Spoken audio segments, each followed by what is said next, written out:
c'est parti pour la lecture du chapitre 6. Chapitre 6, chapitre 6, chapitre 6. Tête en arrière, je m'abandonne. Tant de choses s'effacent, comme toi et moi. Mais je veux me souvenir de ce qu'ensemble nous avons fait. Une part de moi s'est envolée, mais je n'ai pas peur, tant que ton sourire reste le même. Relation, sombre but, piste 3. Je me réveille difficilement. Après la manière dont le repas s'est terminé, je me suis précipitée sur les bouteilles entreposées chez moi, noyant mon humeur dans l'alcool, comme d'habitude.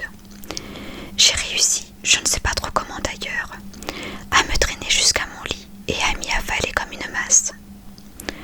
Encore ensommeillée, je tâtonne ma table de nuit à la recherche de mon téléphone. Lorsque je réussis enfin à l'attraper, je regarde l'écran s'illuminer. Instagram, Twitter, Facebook, appels, email. Un surplus de notifications me tombe dessus. Je le repose brutalement sur la table de nuit, sans regarder les détails. Je sors du lit et attrape au passage mon flacon de tranquillisant. J'ai les nerfs en boule ce matin. Avoir les nerfs en boule, c'est mon état normal, et pourtant je ne vais jamais finir par m'y faire. J'ai la nette impression d'être au bord d'un grand tourbillon, prêt à m'aspirer. Une sensation atroce, même épouvantable. J'abuse, pensais-je. J'avale de comprimés et m'avance vers la cuisine. J'allume la cafetière, pose la tasse et clique sur le bouton. J'allume une cigarette avant de me traîner vers le cendrier posé sur la table du salon. La bouteille de gin, trônant à côté du cendrier, bien en évidence, me fait de l'œil. Je la regarde quelques secondes, attrape le goulot comme si je voulais la ranger dans le bar, observe le liquide transparent, semblable à de l'eau qui y reste. Je craque. Après tout, c'est juste un verre. Mon téléphone sonne dans ma chambre, mais n'ayant pas respecté la règle que je m'étais imposée, un seul verre. J'ai l'impression d'être à l'extérieur de mon corps, et mon corps perdu quelque part. Je ne saurais pas dire où, je ne sais pas, je ne sais rien de toute manière. Je finis par m'extraire du canapé et de traîner les pieds jusque dans la chambre. Je regarde mon téléphone, mais il était déjà trop tard. Mon téléphone arrête de sonner et l'écran affiche un appel en absence de Pinot. Je pousse un juron. Qu'est-ce qu'il a encore bien pu oublier de me dire? Je le rappellerai plus tard. Là, maintenant, je n'ai pas envie d'entendre sa voix. Je n'ai envie de rien. Je me rends dans la cuisine et constate que mon café traîne toujours sur la cafetière et qu'il est froid. Je déteste le café froid. Après l'avoir jeté, je remets la tasse et en tire un nouveau. Mon café bu, je m'habille et prends ma guitare acoustique avant de m'installer dans le canapé, prêt à continuer une de mes nouvelles compositions. Mais j'ai à peine le temps de gratter quelques cordes que le bruit aigu de la sonnette retentit et me déconcentre. Pourquoi personne ne me fout la paix?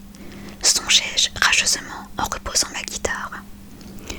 Tandis que je prends mon temps pour aller ouvrir, j'entends des coups donnés contre la porte. « Attends, putain, attends, dis-moi que tu ne dors pas !»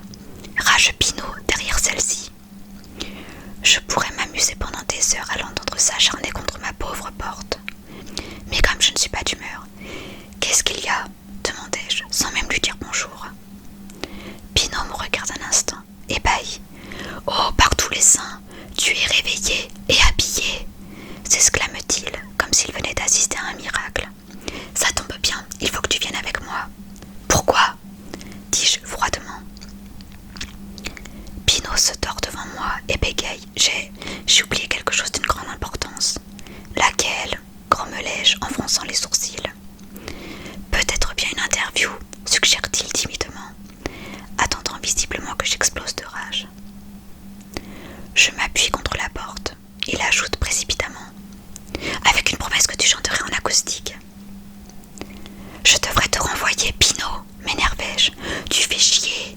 Repousse-la, lui dis-je en voulant refermer la porte.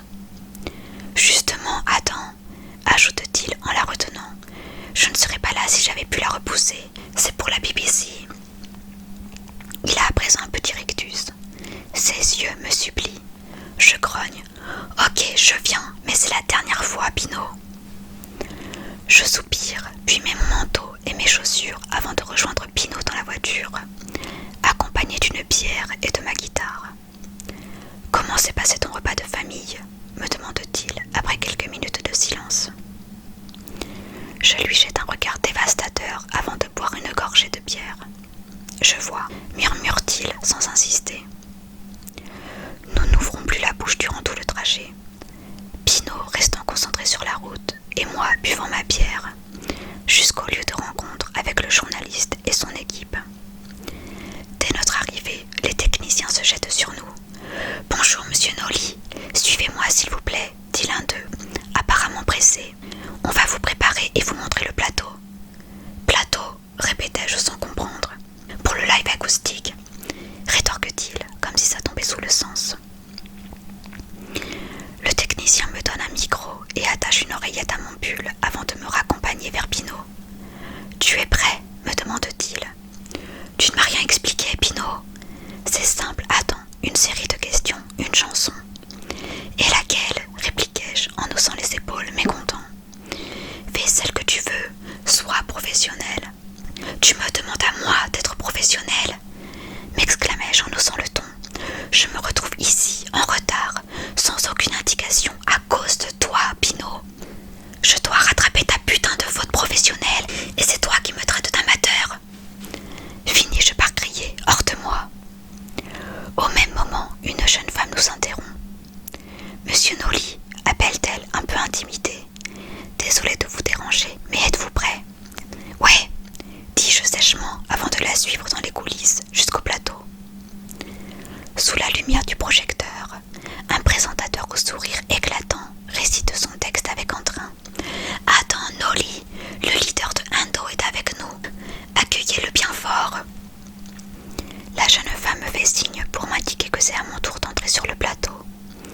Des applaudissements se font entendre alors que je m'avance, tête baissée, vers la chaise libre en face du présentateur. « Attends, Nolly, bonjour. Bonjour. Comment allez-vous ? » « Je vais bien, merci. »« Alors, ça fait quoi d'être disque de platine ? » ?»« Ça fait du bien, » dis-je, laissant sortir un sourire timide. « Je n'ai jamais compris. Êtes-vous un groupe de rock ou de pop ? » reprit le présentateur, regardant la caméra. « Apparemment, nous sommes un groupe de pop, mais nous pouvons sonner comme un groupe de rock. On fait tout simplement ce que nous avons envie de faire, » dis-je, m'amusant avec la chaise pivotante en faisant des demi-cercles. Quel message souhaitez-vous faire passer dans vos chansons, dans vos concerts ? Notre musique est, autant que l'on puisse l'espérer, définie par le message que l'on veut faire passer.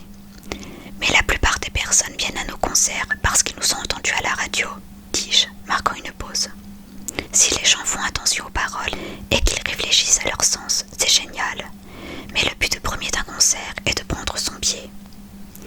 D'ailleurs, des personnes ayant été à vos concerts disent que vous abusez sur l'alcool. Qu'en pensez-vous ? Nous passons un bon moment à chaque concert. On fait de la musique sérieusement, mais sans se prendre au sérieux. J'avoue, on boit sur scène. Mais quel groupe de rock ne boit pas sur scène ? Rigolai-je, suivi du public. Le présentateur a un sourire faux avant de poursuivre. Vous allez nous jouer un morceau ? C'est au programme, non ? Plaisantai-je sur sa question. Il me regarde d'un salaire avant de reprendre. Qu'allez-vous nous interpréter ? Néant. Ce n'est pas une chanson de l'album ? Demande-t-il, paniqué, les yeux rivés sur sa fiche. Non, effectivement, elle n'y est pas. Je prends ma guitare qu'on me tend et me prépare. Mesdames, messieurs, Adam Nolly pour vous et c'est maintenant. Je bois une gorgée d'eau et me mets à gratter les cordes de ma guitare, les unes après les autres, avant de commencer ma chanson par un accord. Elle a dit dans mon cœur et dans ma tête, chantai-je, fermant les yeux. Je m'emporte, alignant ces paroles qui me tiennent à cœur, grattant et tapotant ma guitare dans les temps que je me suis imposé pour cette chanson.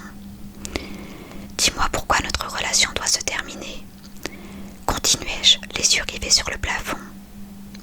Je sens les regards des gens et des invités du plateau rivés sur moi. Cette chanson, je l'ai écrite quand Gemma m'a quitté.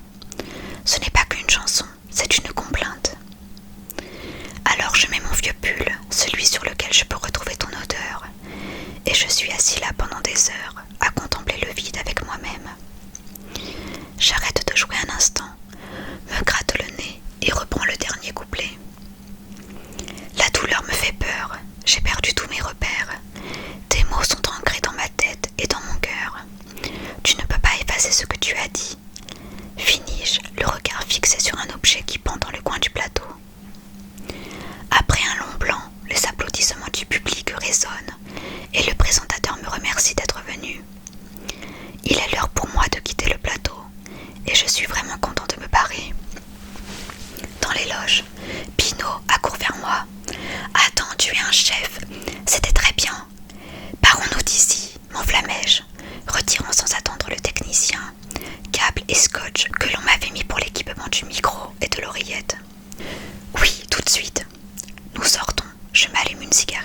je l'aurais attendue celle-ci.